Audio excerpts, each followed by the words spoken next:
The third reasons, there is difficulty in assessing the cost of the item of work. Kaya hindi ngayon sinasali doon sa costing. One example of this is building permit again. Yung building permit, the cost of the building permit differs depending on the city the project is located in. So iba-iba, medyo malayo yung cost. Kapag medyo nandun ka sa province area, medyo mas mura. Kapag lumalapit ka dito sa urban area, medyo mahal. So may mga contractor, hindi nila kinokosto. Kasi kung hindi pa naman awarded sa yung project, there are times that it is impractical to do the research kasi it will take a lot of your resources. So the easiest way is exclude mo doon sa proposal mo. So may mga contractor, hindi nila sinasama yung building permit sa proposal nila because ayaw nila hulaan yung presyo. Most of the time, ang ginagawa ng contractor, isa nasama lang yung legwork, but lahat na babayaran doon sa City Hall, lahat ng fees, lahat na kung may mahihingi man doon, pang nirenda, sa client yun. Pero may mga contractor din, kasama na sa costing nila because they already have experience applying permits on that city or on that location.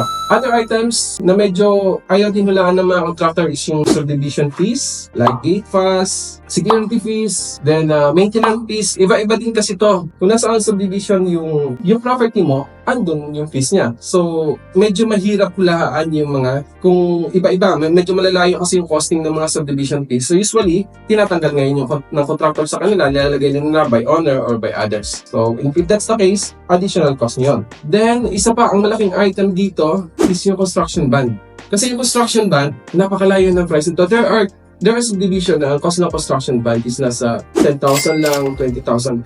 But there are subdivisions. I have encountered this kind of subdivisions. Ang construction bonds nila nasa 2 million, 3 million. Napakalaki. It's a significant amount. So most of the time, para safety, yung contractor, hindi nila sinasama. Baka magkamali sila, medyo mataas yung naod nila, detalo sila, ay hindi na-award sa kanila yung project. Kung mababa naman, mag-aabon na sila later. Okay. Although yung construction bond, most of the time is reimbursable after the completion of the project, but the cost of money na papatulugin mo doon, significant pa rin yun. Another thing is yung cost of electrical and water applications.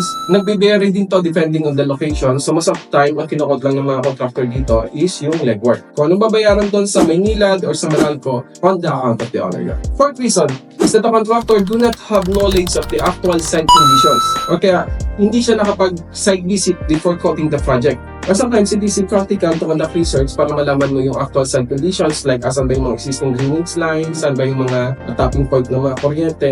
Sometimes, it will take a lot of resources para ma-identify mo yung mga yun. So, ang ginagawa ng contractor, they exclude that or they put some limitations doon sa quotations nila. One of the basic example dito is yung earthworks. So, let's say, si contractor, hindi siya nag-site visit. Para ma-quote niya yung project, he will make an assumption na yung existing lot is level, so pantay.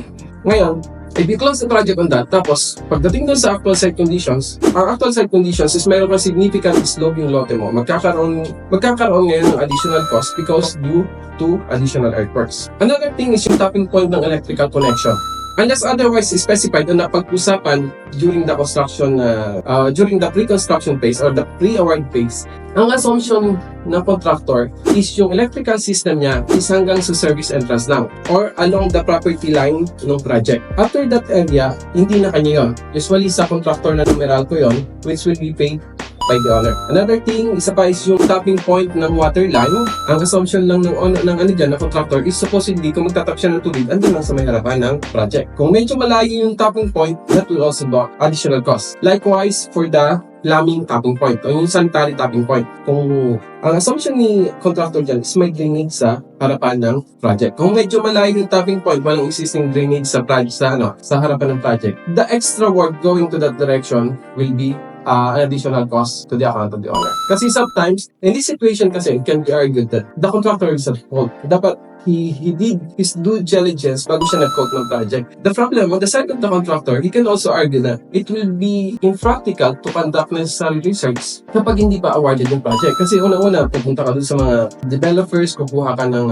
copy ng plans, existing drainage plans, existing electrical plans. So sometimes, kung wala kang hindi pa naman awarded yung project sa'yo, hindi ka entertain nun. Unless otherwise, ang kukuha nun si owner, tapos bibigay sa contractor. The easiest ways to do it is ini-exclude yun sa contract. So, you have to take note of that kasi sometimes itong mga cost na to is significant. There are times na, especially yung mga subdivision na medyo kunti pa lang yung bahay, there are times na yung tapping point na kuryente is napakalayo. So, kasi wala pang existing na mga poste si Meralco. So, pag nagpalagay ng permanent connections, kailangan ngayon mag-wiring ng mga 1-2 kilometro tapos maglalagay pa ng mga extra post, temporary post para magdadala ng wire. The cost is significant. You have to consider that in preparing your budget kung sakaling ganun yung situation ng property.